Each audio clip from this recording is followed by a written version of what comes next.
صلاۃ و سلام علیک یا رسول اللہ صلی اللہ تعالی علیہ وسلم۔ تمام حمد و ثنا، تعریف و توصیف اللہ مجدہ الکریم کی ذات والا صفات کے لیے کہ جو تمام عالموں کا خالق و مالک ہے۔ اس رب وحدہ لا شریک کی حمد و ثنا کے بعد تمام طرح کے درود و سلام اس کے پیارے حبیب حضور احمد مجتبی محمد مصطفیٰ ارواحنا فدا صلی اللہ تعالی علیہ وسلم کی ذاتی والا صفات کے لیے بارگاہ رسالت میں خراج عقیدت پیش کر لینے کے بعد معزز سامعین کرام، واجب الاحترام بزرگوں عزیزوں، السلام علیکم ورحمۃ اللہ وبرکاتہ۔ محترم حضرات، خطبے کے بعد جس آیت مقدسہ کو تلاوت کرنے کا شرف حاصل کیا، اس کی روشنی میں چند باتیں آپ کی سماعتوں کے حوالے کروں گا۔ اللہ تبارک و تعالی مجھے حق کہنے اور ہم سب کو حق سننے کی توفیق نصیب فرمائے۔ محترم حضرات، اس آیت مبارکہ میں پروردگار عالم ارشاد فرماتا ہے، یا ایہا الذین آمنوا استعینوا بالصبر والصلاۃ۔ پروردگار عالم اپنے بندوں کو مخاطب کر کے ارشاد فرما رہا ہے، انہیں ترغیب دلا ایک راستہ بتایا جا رہا ہے کہ کس راستے پر چل کر تم اپنے رب کے حضور التجائیں کرو، دعائیں مانگو۔ ان دعاؤں کے مانگنے کے لیے رہنمائی کی جا رہی ہے، راستہ بتایا جا رہا ہے کہ کس راستے سے کس چیز کو وسیلہ بنا کر تم دعا کرو۔ رب نے فرمایا، اے ایمان والو، اللہ تبارک و تعالیٰ سے مانگو بالصبر والصلاۃ، اپنے صبر اور اپنی نماز کے وسیلے سے۔ یہ دو چیزوں کا وسیلہ بنانے کے لیے اللہ تبارک و تعالیٰ اپنے بندوں کو مخاطب کر کے فرما رہا ہے، ان دو چیزوں کو وسیلہ بنا کر تم اپنے رب کے حضور مانگو۔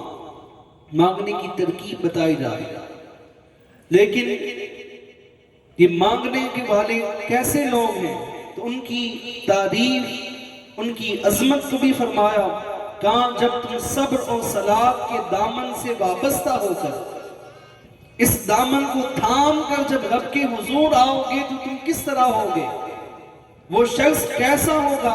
تو کہا ان اللہ مع الصابرین، کہ ایسے کے ساتھ رب تبارک و تعالیٰ ہوتا ہے جو صبر و صلاۃ کا دامن تھامے رکھتا ہے، ہر قدم پر اللہ تبارک و تعالیٰ اس کے ساتھ ہوتا ہے۔ پھر آگے فرمایا، وَلَا تَكُونُوا لِمَنْ يُقْتَلُوا فِي سَبِيلِ اللَّهِ أَمْوَاتٍ، کہ جو رب کی راہ میں شہید کیے جائیں انہیں ہرگز مردہ نہ کہو، انہیں ہرگز مردہ خیال نہ کرو، انہیں یہ نہ کہو کہ وہ مر گئے ہیں، وہ مردہ ہیں، بلکہ رب فرماتا ہے بل احیاء ولکن لا تشعرون، وہ زندہ ہیں لیکن تمہارے دماغ میں، تمہارے ذہن اس کا تصور نہیں کر سکتے۔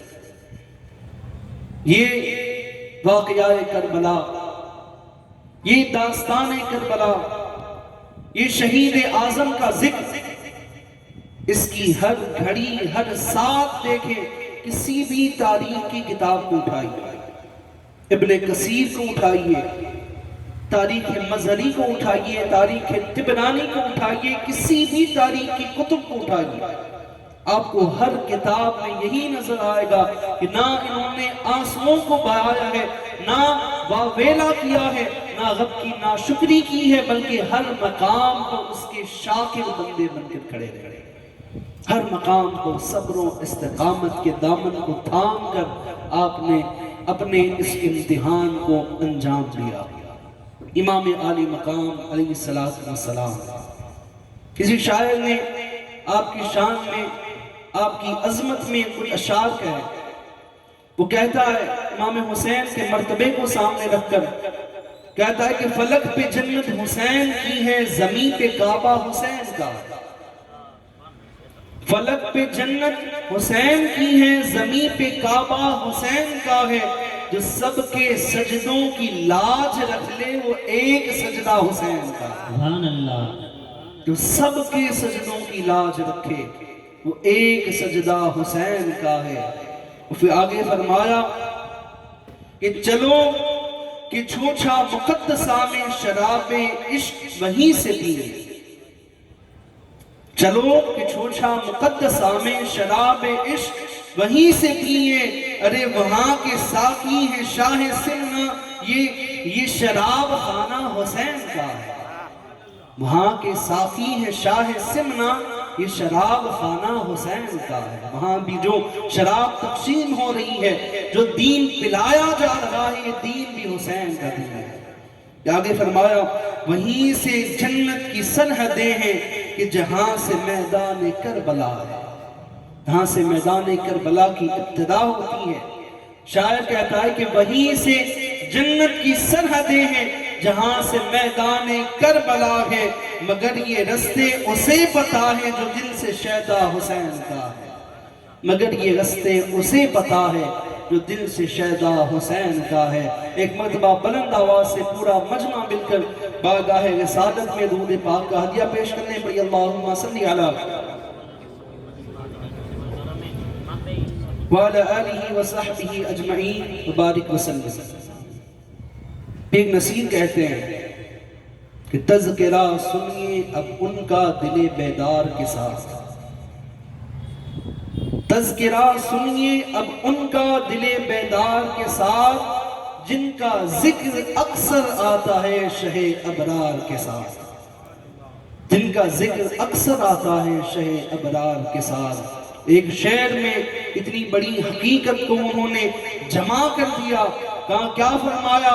ایک نصیر کہتے ہیں کہ یہ بجا تو ہی ہدف تھا سرے مقتل لے کے، یہ بجا تو ہی ہدف تھا سرے مقتل، لیکن دشمنی اصل میں تھی احمد مختار کے ساتھ، دشمنی اصل میں تھی احمد مختار کے ساتھ۔ کہ آپ کو تو ہدف بنایا گیا، آپ کو نشانہ بنایا گیا، لیکن یہ اصل جو دشمنی کا اظہار تھا وہ احمد مختار کے ساتھ تھا، وہ محمد مصطفیٰ کے ساتھ تھا۔ یہ داستان کربلا ہے۔ ہم نے کل کی نشست میں سنا کہ جب امام مسلم بن عقیل علیہ السلام نے ایک خط آپ کے سپرد کیا، آپ کی طرف بھیجا، وہ خط آپ کو پہنچتا ہے 3 ذوالحجہ۔ جب امام عالی مقام اس خط کو پڑھتے ہیں، اسے پڑھنے کے بعد پھر آپ نے رخت سفر باندھا اور مکہ سے ہجرت کرنا شروع کی۔ جب سارے حجاج مکے کو آ رہے تھے، بڑھ چڑھ کر روک رہے تھے کہ امام نہ جائیں، ٹھہر جائیں، کوفہ ہرگز قدم نہ بڑھائیں، لیکن امام عالی مقام 3 ذوالحجہ کو ان نفوس قدسیہ کے قافلے کو لے کر مکہ مکرمہ سے روانہ ہوتے ہیں۔ اب فجر کی نماز مسجد حرام میں ادا کرنے کے بعد پھر یہ مقدس قافلہ، یہ پاک و طاہر مطہر قافلہ مکہ مکرمہ سے روانہ ہوتا ہے۔ یہ قافلہ ایک آگے مقام پر پڑاؤ کرتا ہے، وہاں ٹھہرتا ہے، وہاں نمازیں ادا ہوتی ہیں۔ نماز سے جب امام عالی مقام فارغ ہوتے ہیں تو آپ کی ملاقات فغزدق شاعر سے ہوتی ہے کہ وہ بڑا اہل بیت رسول کا عاشق تھا، چاہنے والا تھا۔ جب امام کی بارگاہ میں آیا، آپ کی قدم بوسی کی، آپ نے اس سے دریافت کیا کہ فغزدق کہاں سے آ رہے ہیں؟ کہاں کوفے کے راستے سے آ رہے ہیں، تو بتاؤ کوفے کے حالات کیا ہیں؟ فغزدق شاعر نے کہا کہ امام، کوفیوں کے دل تو آپ کے ساتھ ہیں لیکن ان کی تلواریں یزید کے ساتھ ہیں۔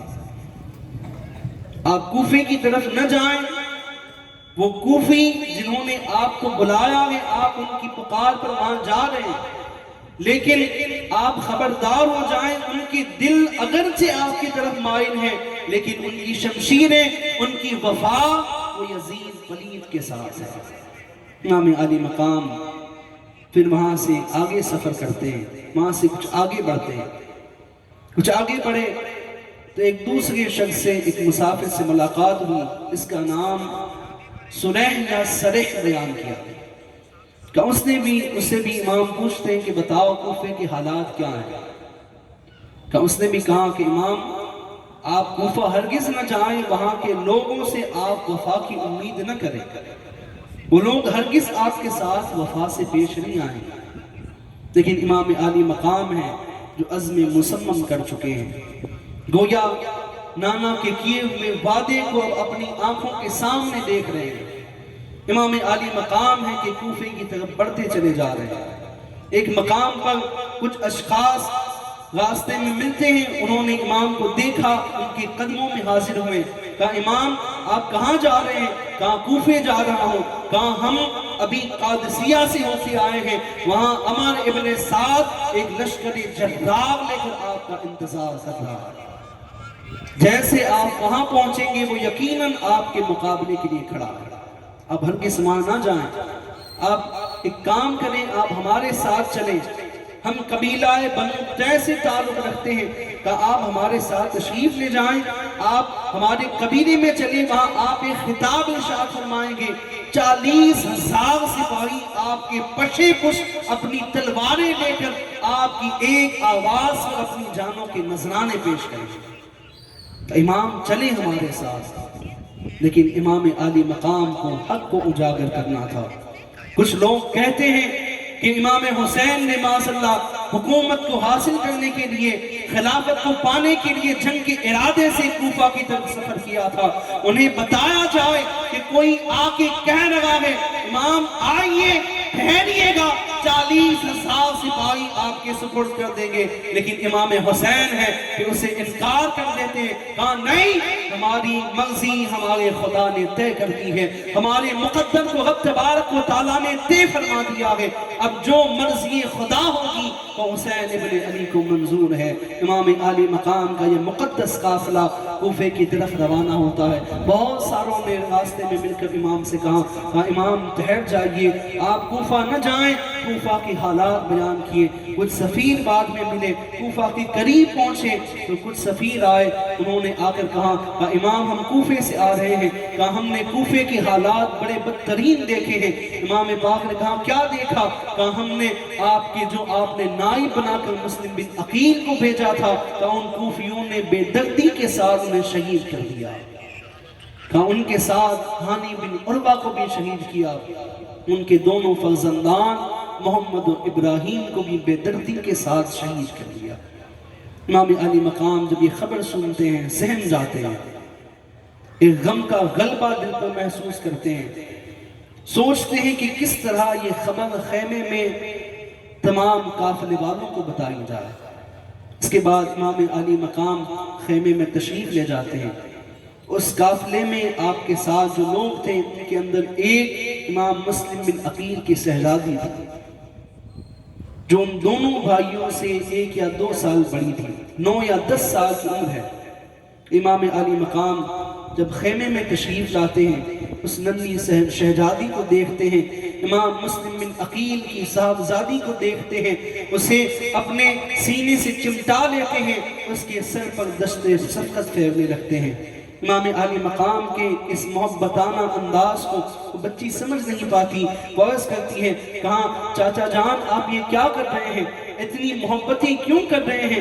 اس طرح سے ہاتھ تو یتیم بچوں پہ پھیرا جاتا ہے جن کے سروں سے باپ کا سایہ اٹھا دیا جاتا ہے، امام آج اس طرح سے ہاتھ ہمارے سر پر کیوں پھیر رہے ہیں؟ کہاں بتائیں کیا بات ہے؟ امام کس منہ سے کہے کہ ان کے باپ کو، ان کے بھائیوں کو، ان کے زندگی کے سرمایہ کو کس طرح بے دردی کے ساتھ شہید کر دیا گیا ہے۔ امام عالی مقام جواب نہیں دیتے ہیں، وہ شہزادی کہتی ہے، کہا امام بتائیں تو صحیح میرے بابا کی حال کیا ہے، میرے بھائی اونو، میرے بھائی محمد و ابراہیم کی کیا کیفیت ہے؟ امام عالی مقام کی آنکھوں سے آنسو جاری ہو جاتے ہیں، آپ فرماتے ہیں، کہا بیٹی اب سے تمہارا باپ حسین ہے، تمہاری ماں ام لیلا اور شہناز ہے، کہا تمہارے بھائی اکبر و اصغر ہے۔ وہ بیٹی سمجھ جاتی ہے، اپنے آپ کو امام عالی مقام کے سینے سے چمٹا لیتی ہے، اپنے باپ کی شہادت کی خبر سن کر بے حال و نڈھال ہو جاتی ہے، کہا پورے قافلے میں غم کا ماحول چھا جاتا ہے۔ ہر کوئی غم کے طوفان میں ڈوبا ہوا ہے۔ امام مسلم بن عقیل کی خبر سنتے ہی قافلہ وہاں قیام کرتا ہے، پوری رات وہیں بسر کی۔ رات صبح اٹھنے کے بعد جب آپ نے رخت سفر باندھا، کچھ آگے چلے تو کچھ گرد و غبار اڑتا ہوا نظر آیا۔ امام حسین نے کہا کہ ٹھہرو، کوئی آنے والا قریب آ رہا۔ تو کچھ دیر ہوئی تو گھوڑوں کی ٹاپوں کی آوازیں آنے لگی۔ جب وہ آوازیں قریب ہونے لگی تو دیکھا کہ 1000 کے لشکر کو حر بن یزید ریاحی کی سرپرستی میں وہ 1000 سپاہیوں کے لشکر کو لے کر کھڑے ہیں۔ کچھ لمحوں کے بعد امام علی مقام کے قافلے کے سامنے آ کر وہ لشکر ٹھہرتا ہے۔ حر بن یزید ریاحی ایک پیغام بھیجتے ہیں امام علی مقام سے ملاقات کے لیے۔ آپ اجازت دیتے ہیں، حر امام کی بارگاہ میں آتے ہیں، آ کر عرض کرتے ہیں کہ امام مجھے ابن زیاد نے بھیجا ہے، مجھے کہا ہے کہ میں آپ کو گرفتار کر کر اس کے دربار میں پہنچاؤں۔ مجھے کہا گیا کہ جہاں بھی میں آپ کو دیکھوں وہاں سے آپ کو گرفتار کر کر آپ کو ابن زیاد کے دربار میں لے جاؤں۔ امام کہتے ہیں کہ اب تمہارا ارادہ کیا ہے؟ اور کہتا ہے کہ امام ہرگز میرے اندر اتنی جرأت نہیں ہے کہ میں آپ کو گرفتار کر کر ابن زیاد کے دربار تک پہنچاؤں، لیکن امام میں بے بس ہوں، میں مجبور ہوں، مجھے اس بات کا حکم دیا گیا۔ امام علی مقام وہاں ٹھہرے تھے کہ ظہر کا وقت ہوا۔ امام علی اکبر نے اذان پڑھی۔ امام نے کہا کہ حر نماز ظہر کے لیے اذان ہو چکی ہے، اب نماز کہاں ادا کرو گے؟ ہمارے پیچھے پڑھو گے یا الگ جماعت کرو گے؟ حر بن یزید ریاحی کہتا ہے کہ امام برحق کے ہوتے ہوئے حر کسی اور کے پیچھے نماز کیسے پڑھ سکتا ہے؟ امام علی مقام نے نماز ظہر کی جماعت کرائی، آپ کے پورے قافلے والوں نے اور حر کے پورے لشکر نے آپ کے پیچھے نماز ادا کی۔ حر بن یزید ریاحی امام علی مقام کے پیچھے نماز ادا کرتا ہے۔ اس کے بعد جب رات ہوئی تو حر بن یزید ریاحی نے آ کر امام سے کہا کہ امام آپ ایک میرے پاس تجویز ہے، آپ اس تجویز کو قبول کر لیں۔ کہا کیا؟ کہا آپ ہمارے ساتھ ساتھ چلیں، ہمارا جو لشکر ہے یہ آگے چلے گا، آپ اپنے قافلے کو کچھ دوری کے ساتھ ہمارے پیچھے پیچھے چلیں۔ کہا جب رات کا وقت ہو جائے گا میں لشکر کو ٹھہرنے کا حکم دے دوں گا، آپ اپنے پڑاؤ اپنے خیمے لشکر سے کچھ دوری پر لگائیے گا، جب رات کو اندھیرا ہو جائے گا سارے سپاہی سو جائیں گے، میں آپ کو پیغام بھیجوا دوں گا، آپ اس رات کی تاریکی میں یہاں سے واپس لوٹ جائیں، کسی بھی اسلامی ریاست میں چلے جائیں، آپ جہاں بھی جانا چاہیں آپ جا سکتے ہیں۔ امام علی مقام اس بات کو منظور کرتے ہیں۔ امام علی مقام کا قافلہ، یہ قافلہ حر بن یزید ریاحی کے لشکر کے پیچھے چلتا ہے۔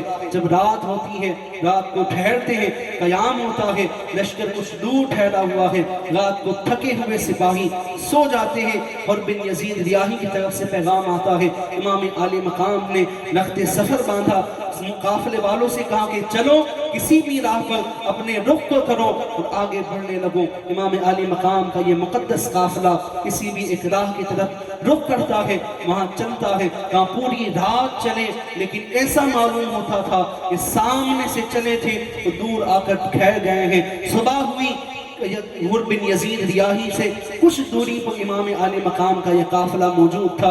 اور آ کر کہتا ہے کہ امام آپ کو رات کو یہاں سے نکلنے کو کہا تھا، آپ رات کو یہاں سے نکلے نہیں۔ امام نے کہا کہ ہم پوری رات چلے ہیں، لیکن قافلہ ہے اسی مقام پر ٹھہرا ہوا ہے، آپ وہاں سے زمین پر تشریف لاتے ہیں۔ امام علی مقام نے لوگوں سے پوچھا بتاؤ اس جگہ کو کیا کہا جاتا ہے؟ کہا اس جگہ کا نام کیا ہے؟ یہ ریت زار کس نام سے پہچانا جاتا ہے؟ کچھ لوگوں نے کہا اس کا نام مقام نینوا ہے، کچھ لوگوں نے مختلف نام بیان کیے۔ امام نے پوچھا کہ اس کا کوئی اور بھی نام ہے؟ لوگوں نے کہا کہ امام اسے ارض کرب و بلا کہا جاتا ہے، کرب و بلا کی زمین اسے کہا جاتا ہے۔ امام حکم دیتے ہیں خیمے لگا دو، اپنے خیموں کو یہاں لگا دو، اپنے سواریوں کو بیٹھا دو، اور ہماری منزل مقصود پر ہم آ چکے ہیں۔ میرے والد جب جنگ صفین سے واپس لوٹے تھے، مولا کائنات جب جنگ صفین سے لوٹے تو اس مقام پر پہنچے، آپ سواری سے نیچے تشریف لائے تھے۔ مولا کائنات کربلا کے میدان میں گھومے، آپ نے کربلا کے میدان کا معائنہ کیا، اس کے بعد آپ نے چھڑی ہاتھ میں لی، آپ اپنی چھڑی سے زمین پر نشان بنانے لگے، آپ نے مختلف مقامات پر مختلف نشانات کو بنایا۔ محبان علی نے کہا امیر المومنین یہ کیا کر رہے ہیں، یہ کیسے نشان بنا رہے ہیں، یہ کس طرح کی لکیریں کھینچی جا رہی ہیں؟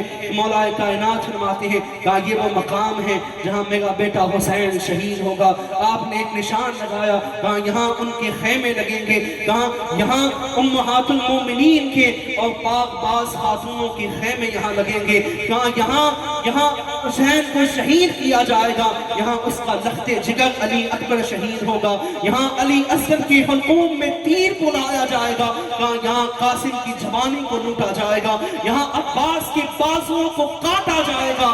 علی یہ شیر خدا ہے، کربلا کو کئی سالوں سے پہلے کربلا کے میدان میں آ کر ہر ایک جگہ کو معین کر دیتے ہیں۔ امام فرماتے ہیں کہ ہم اپنی منزل مقصود کو پہنچ چکے ہیں۔ مجھ سے نانا نے کہا تھا حسین تمہیں شہید میری امت کرے گی، اور اس ارض زمین کو ارض کرب و بلا کہا جائے گا۔ اس مقام پر ہم پہنچ چکے ہیں، اب خیموں کو لگا دو اور یہی پڑاؤ کر لو۔ سبحان اللہ، نعرہ تکبیر، نعرہ رسالت، ذکر شہید کربلا۔ امام عالی مقام کا قافلہ اس مقام پر ٹھہر جاتا ہے، اور بن یزید ریاحی سامنے اپنے لشکر کو ٹھہراتا ہے کہ اتنے میں ابن زیاد نے ایک لشکر جو کسی ریاست کو فتح کرنے کے لیے ایران کی طرف جا رہا تھا، اس کے سپہ سالار عمر ابن سعد کا اس سے خط لکھا کہ عمر اس معاشرے کو چھوڑو اور جا کے پہلے اس معرکے کو فتح کرو، اس کے بعد جانا اس کو فتح کرنا، اس کو فتح کر لو گے تو یزید میں رے کی حکومت عطا کرے گا۔ عمر ابن سعد کو ابن زیاد نے بلایا اور بلا کر اس کے سامنے یہ پیشکش رکھی کہ تمہیں امام حسین علیہ السلام کے مقابلے کے لیے جانا ہے، تمہیں امام حسین کو روکنا ہے، ان کی سرکوبی کرنی ہے۔ یہ بات تو سنی تو وہ کچھ دیر کے لیے گھبرایا، کہا تم یہ کیسا معاذ مجھے دے رہے ہیں، کن لوگوں کے قتل میں مجھے مبتلا کر رہے ہو؟ کہا اگر تم سے نہیں بن پاتا تو اپنی رے کی حکومت کا خواب چھوڑ دو، وہ جو تمہیں پیمانہ دیا گیا ہے، وہ جو خط دیا گیا ہے رے کی حکومت کا، کہا اسے واپس لوٹا دو۔ کہ وہ 10 صحابہ جنہیں حضور نے جنت کی بشارت کی، وہ سعد بن ابی وقاص کا بیٹا عمر ابن سعد کہ اس نے اپنے رشتہ داروں سے، اپنی عزیز و اقارب سے مشورہ کیا، کہا مجھے اس مہم پہ بھیجا جا رہا ہے کہ میں امام حسین کا محاصرہ کروں، انہیں قتل کروں۔ سب لوگوں نے انکار کیا کہ عمر کیا کر رہے ہو، اپنی عاقبت کو اپنے ہاتھوں سے برباد کرو گے، اپنی آخرت کو اپنے ہاتھوں سے برباد کرنے کے لیے جا رہے ہو، کہاں جنت کو جہنم سے بیچ رہے ہو، کہاں ہرگز یہ سودا نہ کرنا، جو حکومتیں جاتی ہوں جائیں لیکن حسین کے مقابلے میں ہرگز نہ جانا۔ سب نے یہی مشورہ دیے، لیکن عمر ابن سعد کے جس کے دماغ میں دنیا کی دولت رچ بس گئی تھی، دنیا کی محبتوں نے دل پر ڈیلا ڈال دیا تھا، ہر مقام پر اسے رے کی حکومت نظر آتی تھی، کہا اس نے ارادہ کر دیا کہ اب میں امام حسین کے مقابلے کے لیے جاؤں گا، کہا اسے وہ رضامند ہوا، کہا ابن زیاد پہ جانے کے لیے تیار۔ ابن زیاد نے ایک لشکر جساد، ایک لشکر جراب لے کر حر بن یزید ریاحی کے پیچھے آ کر اس لشکر کو لگا دیا۔ تو پھر کیا ہوتا ہے؟ عمر ابن سعد نے ایک پیغام امام حسین علیہ السلام کے پاس بھیجا کہ وہ جا کر کہیں کہ عمر ابن سعد آپ سے ملنا چاہتا ہے۔ رات کو ایک ملاقات کا وقت مقرر ہوا، ایک تنہائی کے مقام پر 20 افراد دونوں طرف سے آئے، امام عالی مقام کی طرف سے اور عمر ابن سعد کی طرف سے۔ امام حسین علیہ السلام سے کچھ گفتگو ہوئی، امام حسین علیہ السلام نے فرمایا کہ ہمارے کوئی اور ارادے نہیں ہیں، ابھی بھی اگر مصلحت سے اگر کوئی راہ نکل سکتی ہے تو ہم اس راہ پر چلنے کو تیار ہیں۔ کہا کیا مصلحت؟